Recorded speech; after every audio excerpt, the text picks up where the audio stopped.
दुनिया को जगाने वाला मुर्गा, और उस मुर्गे की यात्रा को हम बचपन से सुनते, कहानियाँ सुनते आ रहे हैं। ऐसे चित्रकार भाई डॉक्टर शैलेंद्र जी, जो आज भी उस मुर्गे को ही परिभाषित कर रहे हैं, हम जानना चाहते हैं।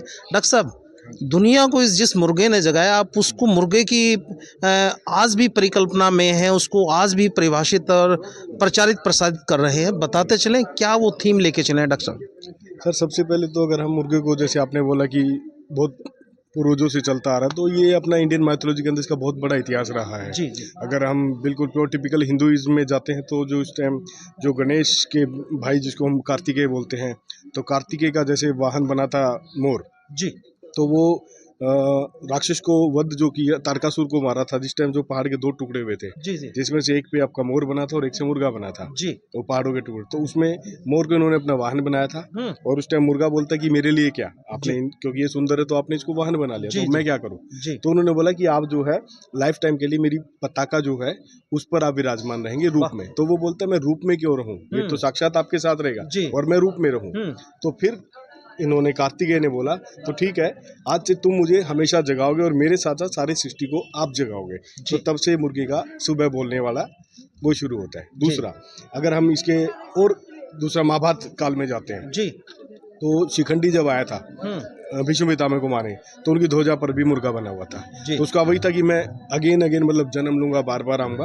तो वो एक पावरफुल का सिंबल है, टाइम का सिंबल है। आज हमारा कोई काम नहीं हुआ तो कल फिर हमारा नई सुबह होनी है ना, तो आज काम में कोई बात नहीं, उठो एंड रिपीट इट अगेन, अपने काम को दोबारा शुरू करो। जी। तो वो उसका एक मैसेज देता है। फिर उसके ऊपर जो कलगी है, अपने आप में राजा का ताज है ना, पावरफुल है, ब्यूटीफुल, हैंडसम, आप हर चीज में बोल सकते हो। मेरी बहुत सारी पेंटिंग में टाइटल भी होता है किंग जी। उसको एज ए किंग क्राउन में अपनी पेंटिंग में यूज करता हूँ, मुर्गे की कलगी को। जी जी जी।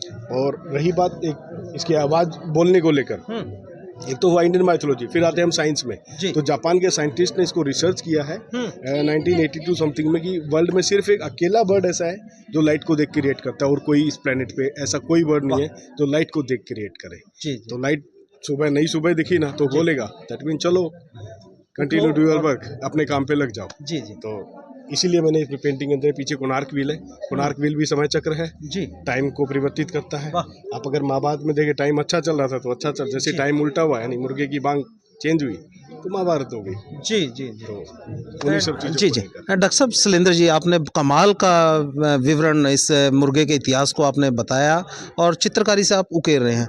लगातार आप अनेकों वर्षों से इस कला को दिखा रहे हैं। हर बार आप जब इस कला को, मुर्गे को परिभाषित और चित्रण करते हैं, क्या नया हर बार बन जाता है? क्या आपको भी कुछ सीखने को मिलता है इससे? सर बिल्कुल मिलता है। जैसे मैं अभी सपोज मुर्गे को लेकर एक स्टोरी मुझे आज पता लगी, हो सकता है यहाँ पर व्यूवर ही ऐसे है जो मुझे कुछ इसके बारे में कुछ नया बता के जाए।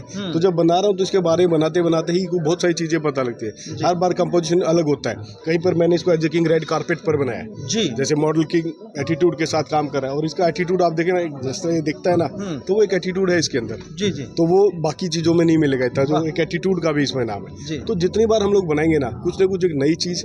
अच्छा, दूसरा नया कॉन्सेप्ट के साथ काम करूंगा।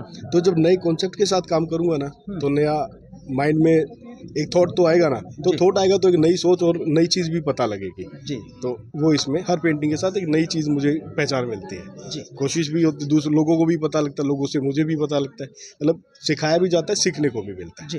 डॉक्टर साहब, क्या रंगों से जो वक्तव्य है या जो एक पिक्चर है, क्या उसको रंगों के हेर फेर, उसको अदल बदल करने से उसका मीनिंग चेंज हो जाता है, या उसका थीम चेंज हो जाता है, या जिस उद्देश्य के लिए उसको बढ़ाया गया था और उसको हम रंगों से जब कलाकार खेलता है तो उसका विज़न और उसका पीछे का थीम वो चेंज होता नजर आता है? डॉक्टर साहब सर इसमें ऐसा है, अगर देखो सबसे पहले तो डिपेंड करता है कि आर्टिस्ट की अपनी सोच क्या है, वो किस कलर को लेकर प्ले करता है। जी जी। अभी जैसे मैं यहाँ पर काम कर रहा हूँ, मेरा एक मोनोक्रोम सा कलर है, मैं इस चीज़ में किस चीज़ को फोकस करना चाह रहा हूँ, तो मैं सब कुछ एक मोनोक्रोम सा रखूंगा, यहाँ पर मैं फोकस करूंगा। तो उसमें क्या होगा, मुझे मेरे सब्जेक्ट पर ध्यान देना कि मेरा सब्जेक्ट और मेरा कॉन्सेप्ट क्या है। तो rooster is my concept, rooster is my subject, तो मेरा फोकस यहीं पर आएगा।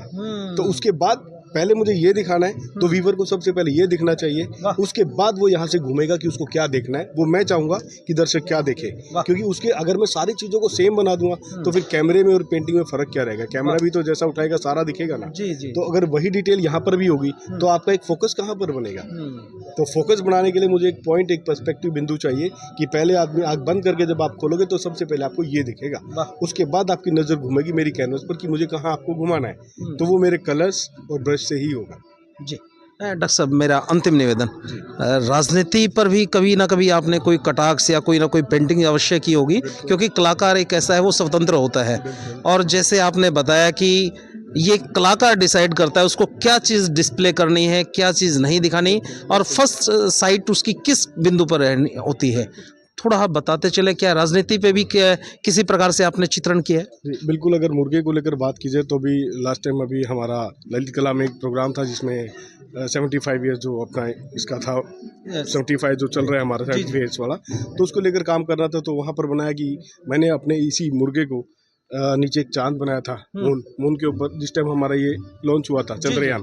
तो मैंने एज ए मुर्गे चंद्रयान को वहाँ चांद के ऊपर मैंने मुर्गी को बिठाया था। हमारा इंडिया पहुंचा ना वहाँ ब्लैक डार्क एरिया में जहाँ कोई नहीं पहुंचा, तो वो एज ए पॉलिटिक्स भी तो आ गया ना वो। क्या बात है, क्या बात। तो वहीं पर मैंने उसको एज ए पॉलिटिक्स। और दूसरा, किंग है ना तो कुर्सी पर कहीं भी बैठ सकता है, राजा ही तो बैठता है। क्या बात है, क्या बात है। आपसे चर्चा करके बड़ा अच्छा लग रहा है। अब आपने चंद्रमा की बात की, अभी सुनीता विलियम्स इतने लंबे समय के बाद वापसी धरती पर हुई है, क्या किस प्रकार से उसको भी दिमाग में आता है कि मुर्गे के साथ उसको जोड़कर कुछ नया किया जा सकता है? हाँ, बिल्कुल हो सकता है। उसके बैकग्राउंड में मैं कहता हूँ सुनीता विलियम्स को अगर मैं फ्रंट में रखता हूँ रॉकेट के साथ, तो बैकग्राउंड में अगर मैं मुर्गा रख दूंगा तो शायद वो उसके साथ कोई जाति नहीं होगी। क्यों नहीं होगी?